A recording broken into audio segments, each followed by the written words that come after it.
Good morning and welcome to our new lesson, and today I'm going to discuss about histogram charts. So what is a histogram? As you can see, a histogram chart looks like a bar chart.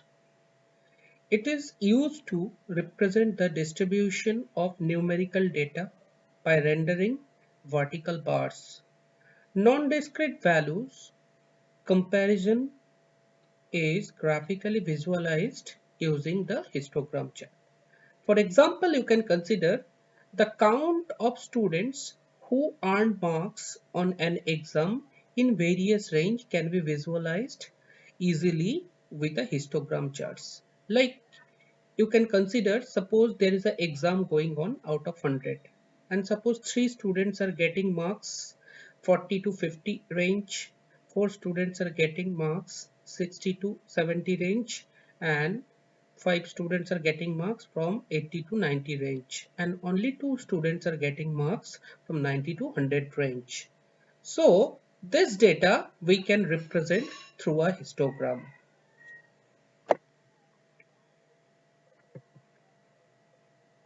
Only one set of numeric value is required to render the histogram chart. The x-axis shows the range of values, whereas the y-axis shows the count of the occurrence. Each block represents the number of occurrence within a specific range. The range are split based on the specified bin values. Now, what are these bin values? These bin values are nothing but the different set of range. Now, you are going to ask me that what is the difference between a bar chart and a histogram? Just follow this comparison table, you will able to understand. See, as per the usage bar chart to compute or to compare different categories of data to display the frequency of occurrences for histogram. Indicates this bar chart indicates the discrete value, histogram non-discrete values. Now for the data, bar chart represent categorical data and histogram represents quantitative data. I want to recommend you to go through all the points. You can able to understand this. The difference between bar chart and histogram. As per the pictures, a bar chart looks like this. There will be a certain gaps between the bars, and in case of histogram, there will be in generally there will be no gaps. But if you want, you can give the gaps also. So that's all about histogram. Now we'll go through some programs and we'll learn how to create a histogram in Python. Okay, now see the first program. Initially, I have imported the matplotlib.pyplot as PL. After that, I have imported the NumPy library as NP. Now, I have created a NumPy array by using random function. Random np.random.random 1000. So this will generate a random NumPy array. After that, I have used two new functions, pl.xlim. Xlim means, as the name suggests, x means x-axis and lim means limit. So the limit of the x-axis will be, the lower limit will be -6 and upper limit will be 5. You can see in the picture the lower limit is -6 and upper limit is, since I gave here 5, that's why it will consider up to 4. Now for ylim 0 to 300, so you'll get 0 to 300.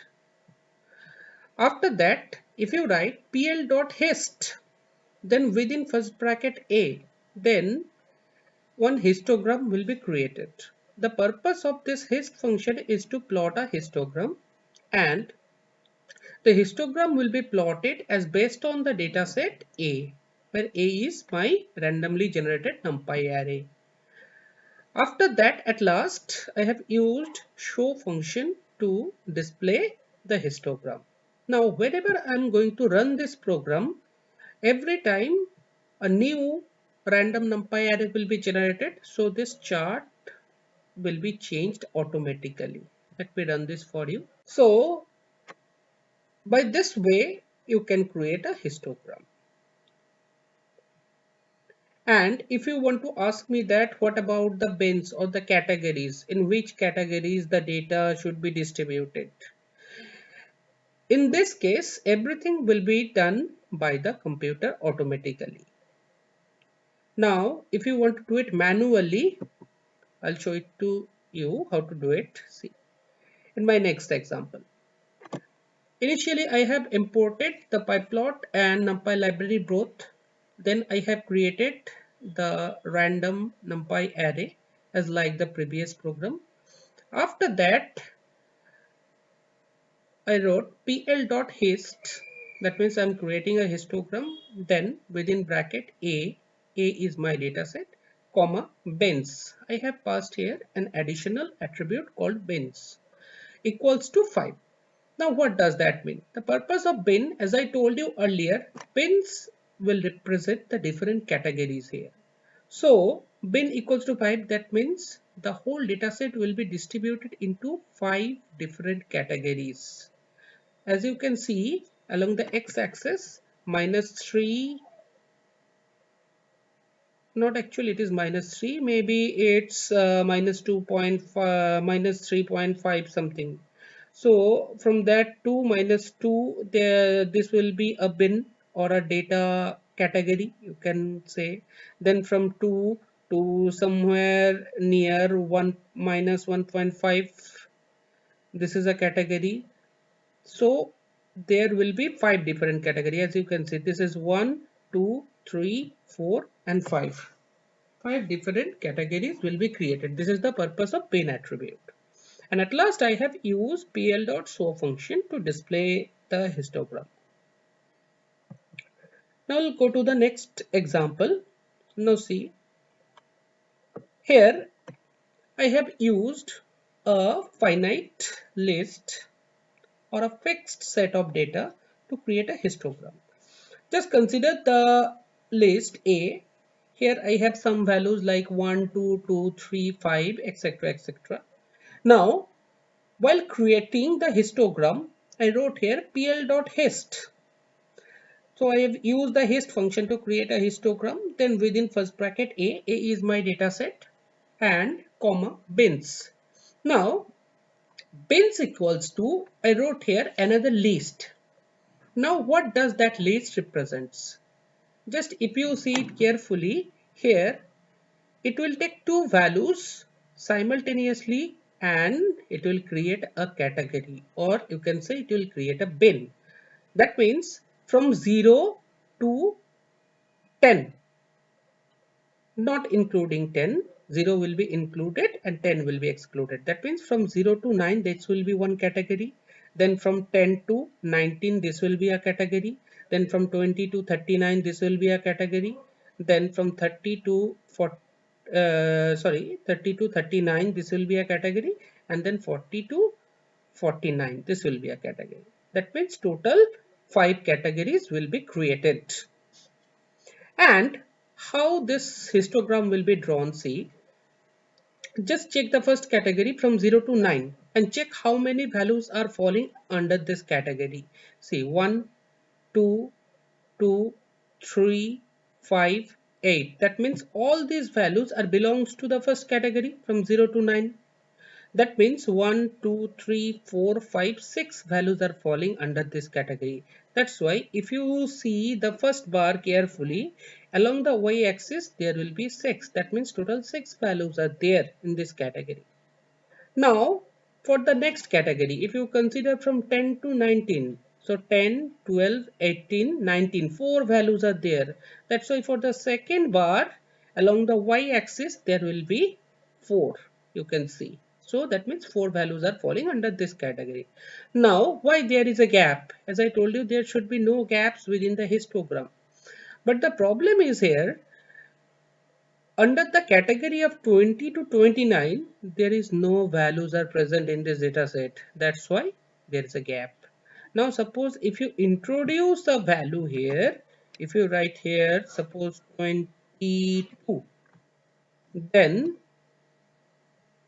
if you run that program, you can see one value is put on this particular range. So like this, the histogram will be created. Just check it. I believe all of you can able to understand this. Now let me go to the next program.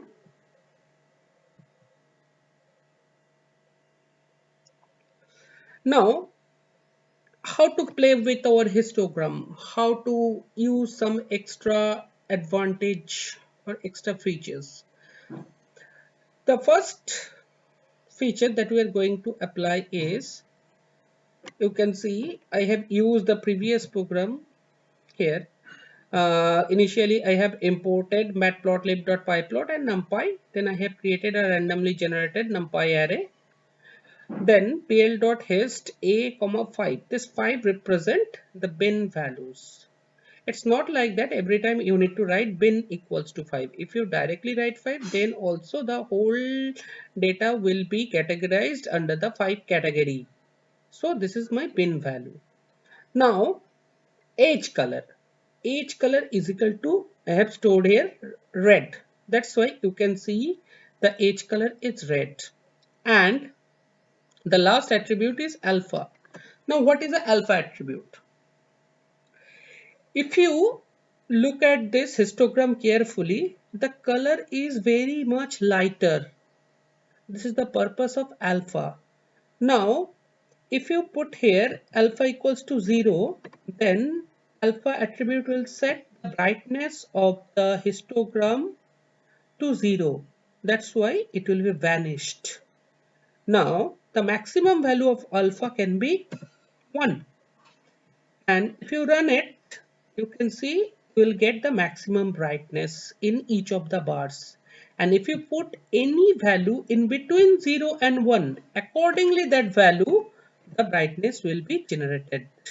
Like suppose if I put here 0.4, then the bars will appear but with a low brightness. So this is the purpose of alpha attribute. Now we'll go to the next program. Our next program is, what we have done here, see, initially we took a list called student underscore data, and here I have some values 5, 15, 30. These are the student data. Then I draw a histogram. pl.hist, then student data, as based on student data we are drawing the histogram. Then I have mentioned here bins equals to, I have passed a list. That means I am categorizing the bins.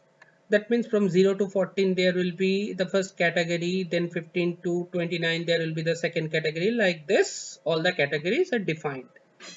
Then at the third attribute, that means this attribute will represent the frequency of each of the corresponding data. That means suppose for the first category the frequency will be 20. See, this is the first category and the frequency will be drawn along the y-axis. So this is the frequency. Now for the second category the frequency is 10. So that's why you can say it along the y-axis the value is 10. That means this attribute represents the frequency of the each categories. Now age color equals to red.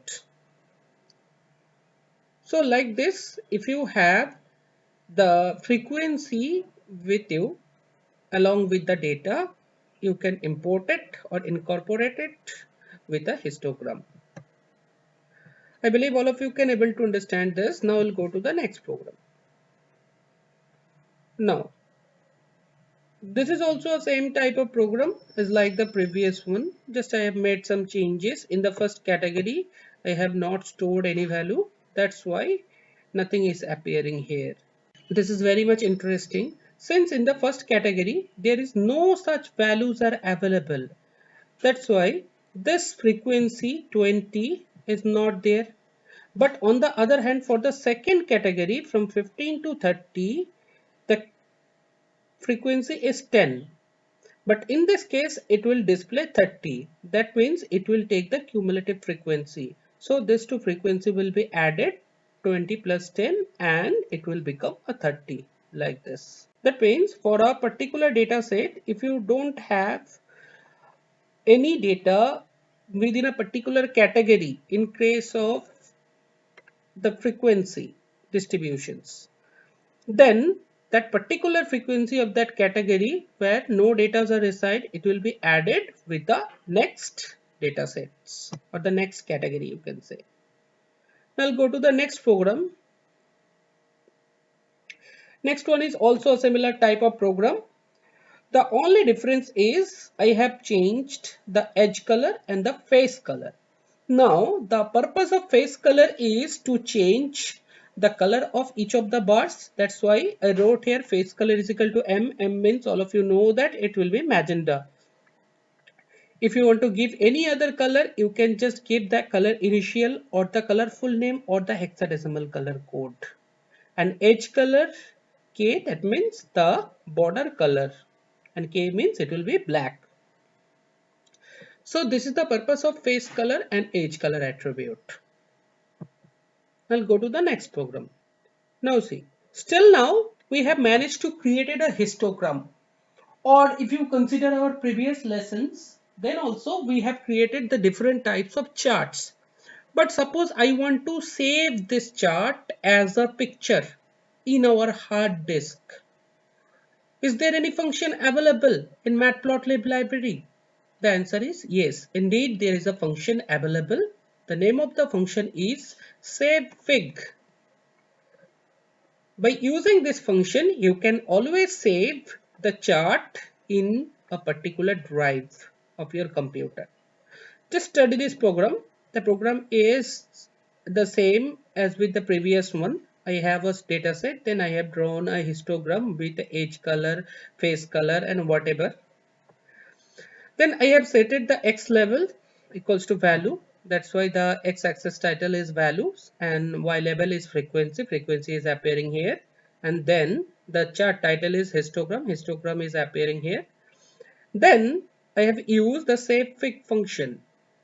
pl.savefig, then within first bracket I need to give the location where I want to save the file. That means within my D drive this file will be saved with the name hist.png. png is the extension name of the picture. Then if you write pl.show, that picture will be saved in that particular drive. Let me run this program for you, then I'll show you the output. Let me open my D drive. So this is my D drive, and you can able to see there is a file called hist, and this is a PNG file.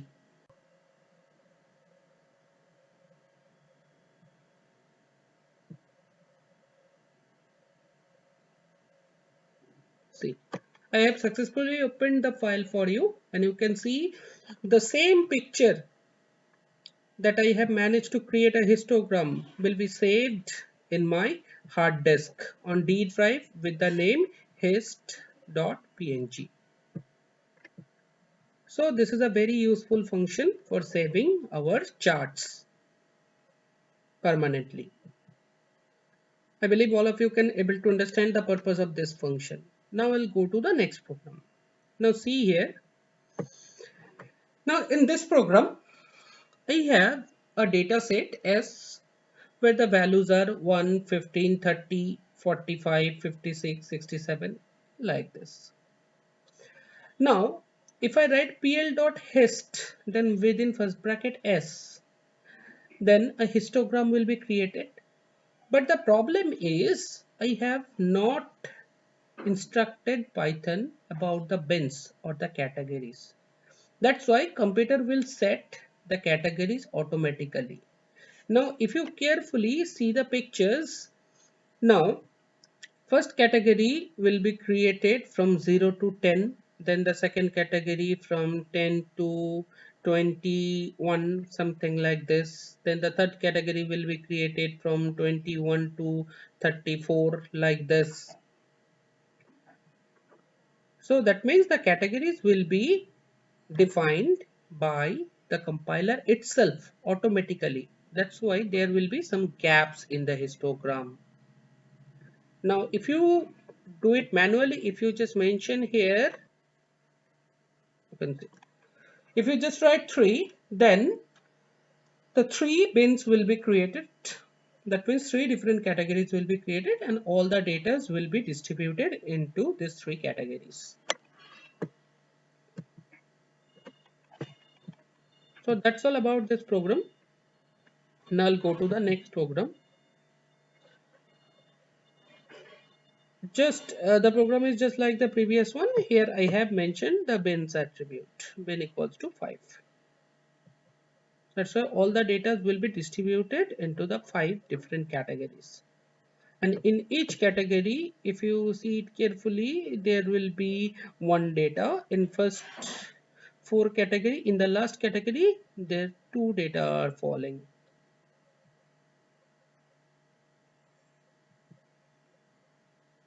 Now I'll go to the next program, and probably this will be the last program of histogram. See, if you look at the histogram carefully, you can able to see I have just drawn the histogram by putting the border lines. Bars are not displayed.